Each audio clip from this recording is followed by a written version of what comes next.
about chaos, but I want to talk about this idea of being in the chaos and not being able to do the things that Glenda talked about. Being stuck in the spin of the chaos. Anybody there?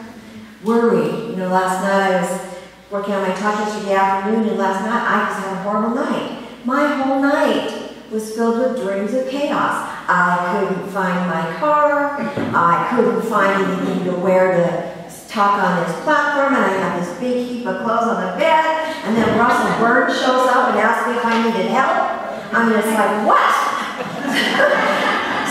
So, you know, we get these places in our experience where we get so overwhelmed with the stuff of life, this worry stuff of life, that we run through life like Chicken Little, right? The Chicken Little moments. The sky is falling, run, panic.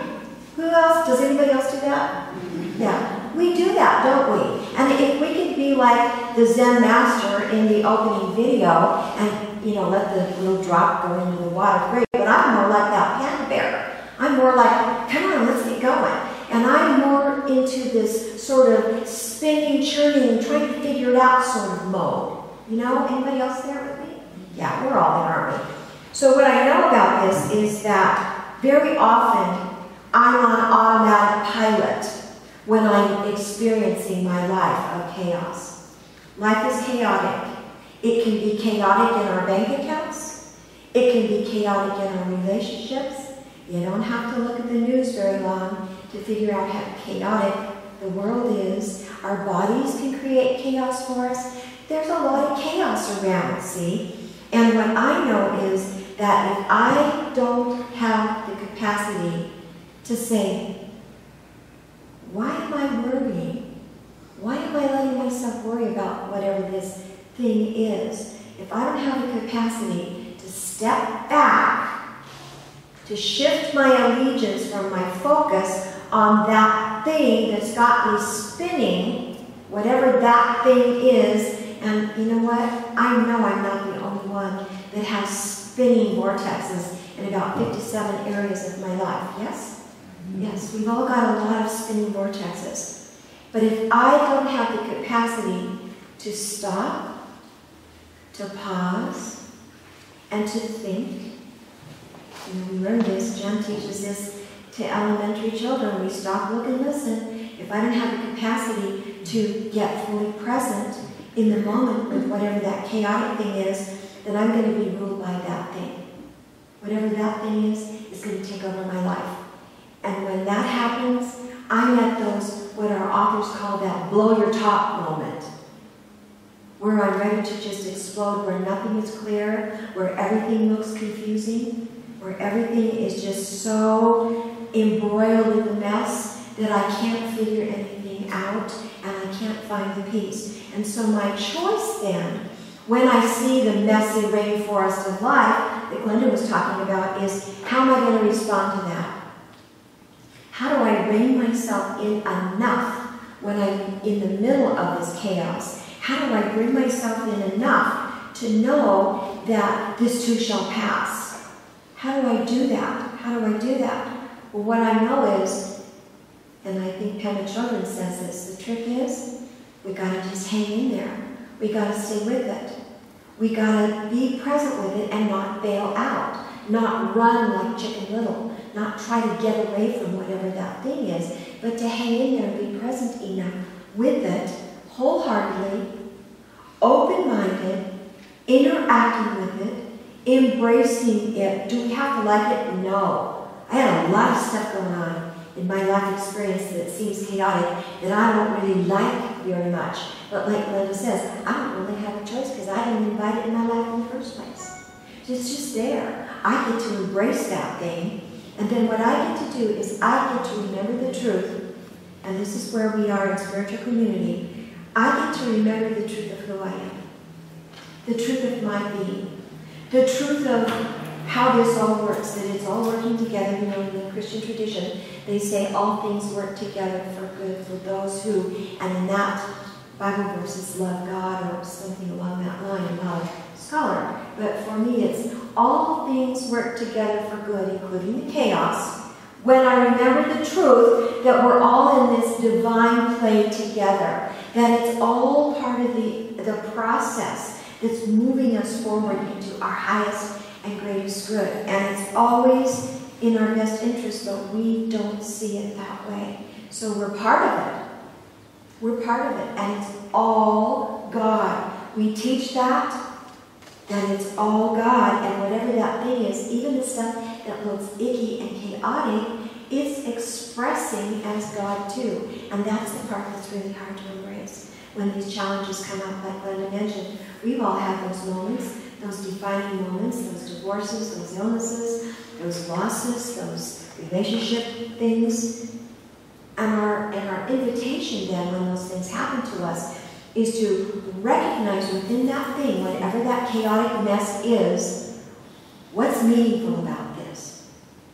Like John Baker said, what am I to learn from this? What do I take from this chaotic experience, this thing that's happening in this moment? What do I take from this? What meaningful lesson, what meaningful aspect do I take from this? And how do I live from that awareness?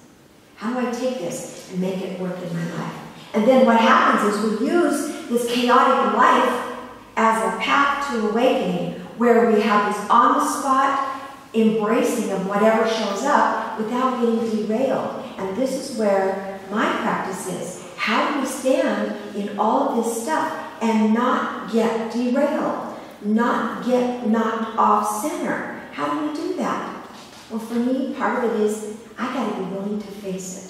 I got to be willing to look directly at it, breathe into it, see what it is, see it as it is. Not try to make it different than it is, because a lot of times I like to build a big story around stuff, don't you?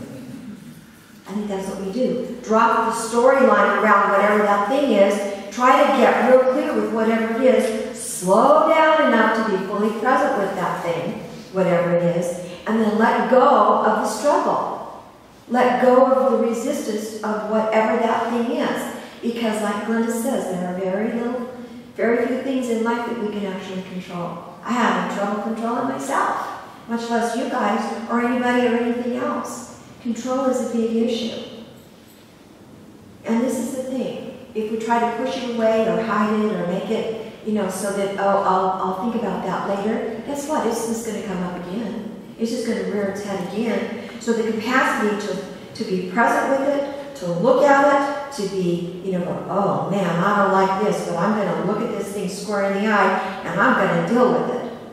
And I'm going to move through this, and I'm not going to run, and I'm not going to panic, and I'm going to be present with this thing, and I'm going to see what it has to teach me, and I'm going to remember it's all God, and I'm part of that, and so there must be something useful about this thing somewhere, even though it's hard to see. And don't panic. Don't panic. So here's your invitation. In the Navy, anybody's in the Navy, in the 60s, I think, they came up with a design plan. KISS. Keep it simple, stupid. Face it. Be present with it. What are you here to show me? And how am I going to move forward with you? Keep it simple. I have a tendency to do what my dreams were doing last night. Try on everything in the closet, try to figure things out, and I have this enormous heap of mess to try to wade through, right? But if I could just keep it simple and say, oh, I'll just wear that blue thing and just get on with it, see, then it makes a difference in the way we deal with our life. Remember that everything is dynamic, and like Glenda said, everything is dynamic, everything is changing, and a lot of times when things are changing, it looks like, it looks chaotic. But what happens is, when we cooperate with it, something new emerges through it, whatever that thing is. If we resist it, it's going to look different to us. It's going to show up in a different way. But when we can cooperate with it, go, okay, go with the flow, not mind what happens, just embrace it and go with it, then this is where we get to find the meaning. That's what we are, folks. We are meaning-making beings. And everything is here for us. What am I to learn from this? What are you here to teach me?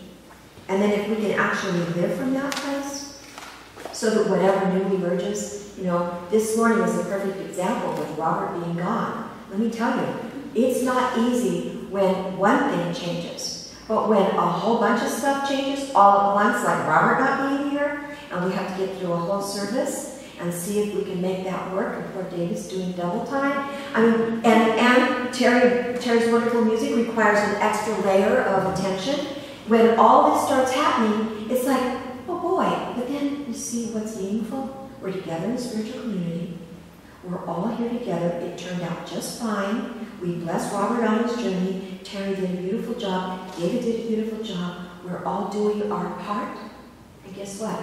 Something new emerged, which is a whole new service without Robert, which I hope doesn't happen again too soon. But it's okay. Do you see what I'm saying? We didn't freeze into it.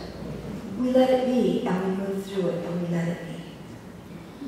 So as Patsy Cline's music lyrics say, worry, why do I let myself worry when all I have to do is stop, pause, think, listen, and ask the question, what am I to learn from this?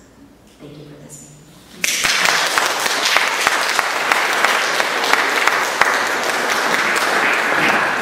We hope you've heard something, seen something, felt something today.